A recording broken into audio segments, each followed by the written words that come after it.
ചരിത്ര നിമിഷം, ധന്യ നിമിഷം. മാർ ജോർജ് ജേക്കബ് കൂവക്കാട് കർദിനാളായി ഇപ്പോൾ സ്ഥാനമേറ്റിരിക്കുന്നു. അദ്ദേഹത്തിൻ്റെ ഇടവക പള്ളിയിൽ നിന്ന് ഇപ്പോൾ സജോ ദേവസ്യ വിവരങ്ങളുമായി ചേരുന്നുണ്ട്. സജോ, ഇത് അഭിമാന നിമിഷമാണ്. എങ്ങനെയാണ് അവിടങ്ങളിലെ പ്രതികരണം, Sajo? Sit nomen Domini benedictum. Unmesh, Kerala സഭയെ സംബന്ധിച്ചിടത്തോളം, ഭാരത സഭയെ സംബന്ധിച്ചിടത്തോളം ചങ്ങനാശ്ശേരി അതിരൂപതയ്ക്കുമൊക്കെ അഭിമാന നിമിഷമാണ്. ഞാൻ ഇപ്പോൾ നിൽക്കുന്നത് ചങ്ങനാശ്ശേരി മാമൂട് ലൂർദ് മാതാ പള്ളിയിലാണ്.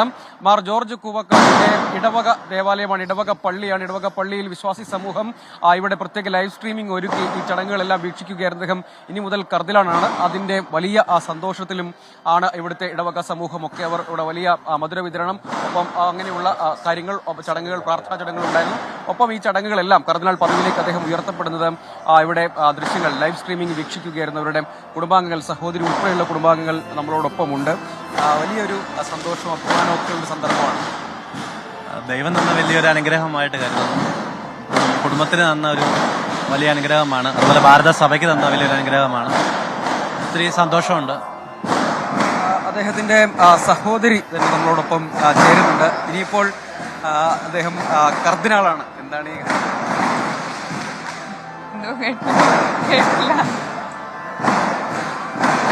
പദവിയിലേക്ക് അദ്ദേഹം ഉയർത്തപ്പെടുകയാണ്?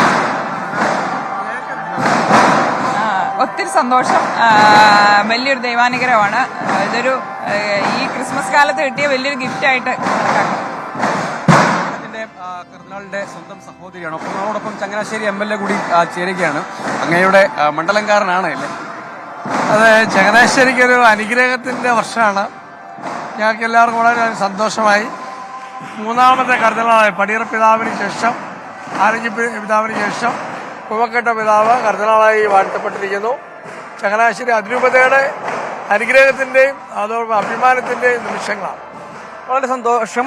നമ്മളോട് നമുക്കിപ്പോൾ ഇവിടെ വിശ്വാസി സമൂഹം അവരുടെ സന്തോഷമൊക്കെ പങ്കുവെച്ചുകൊണ്ട് ഇവിടെ പടക്കമൊക്കെ പൊട്ടിക്കുന്നത് നമുക്ക് കാണാം. ഇവിടെ വലിയൊരു ആഹ്ലാദത്തിന്റെ അവസരമാണല്ലോ. അപ്പോൾ അങ്ങനെയുള്ള സന്തോഷത്തിന്റെ പ്രകടനമൊക്കെ ഇവിടെ നമുക്ക് ദൃശ്യങ്ങളിൽ കാണാം. ഇങ്ങനെ പടക്കമൊക്കെ പൊട്ടിച്ച് അതിൻ്റെ ഒരു ആഹ്ലാദം, അവിടെ ഒരു ചെറിയ തോതിലുള്ള ഒരു എന്ന് വേണമെങ്കിൽ പറയാം. അങ്ങനെയുള്ള സന്തോഷം ഇവിടെയുണ്ട്. അതായത് ഇടവക, അദ്ദേഹത്തിന്റെ ഇടവക പള്ളിയെ സംബന്ധിച്ചിടത്തോളം കൂടിയും വലിയൊരു സന്തോഷത്തിന്റെ സമയവും സന്ദർഭവും കൂടിയാണ് എന്നത് എടുത്തു പറയേണ്ട ഒരു കാര്യമാണ്. കാരണം ഇവിടെ ചങ്ങനാശ്ശേരി ലൂർദ് മാതാ ഇടവക പള്ളിയിലാണ് അദ്ദേഹത്തിന്റെ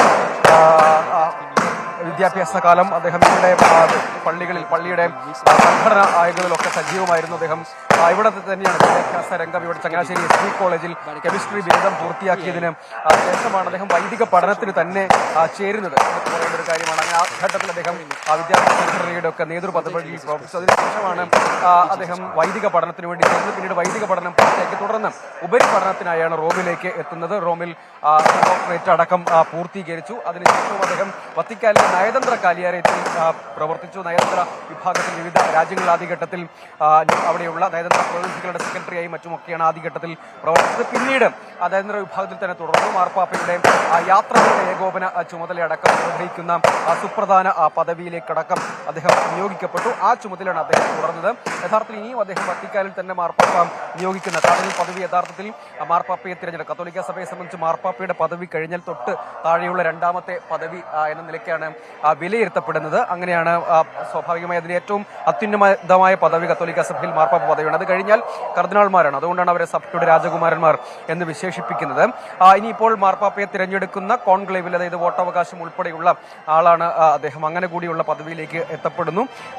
ഇത് അവിടുത്തെ ചടങ്ങുകളൊക്കെ പൂർത്തീകരിച്ചതിന് ശേഷം അദ്ദേഹം തിരികെ വീണ്ടും ചങ്ങനാശ്ശേരിയിലേക്ക് എത്തുന്നുണ്ട്. ഇവിടെ നേരത്തെ ആർച്ച് ബിഷപ്പ് പദവിയിലേക്ക് ഉയർത്തിയ വേള അദ്ദേഹം ഈ പ്രഖ്യാപനം വന്നതിന് ശേഷം ഒരു തവണ ഇവിടെ വന്നിരുന്നു. ചങ്ങനാശ്ശേരിയിൽ ആർച്ച് ബിഷപ്പ് പദവിയിലേക്ക്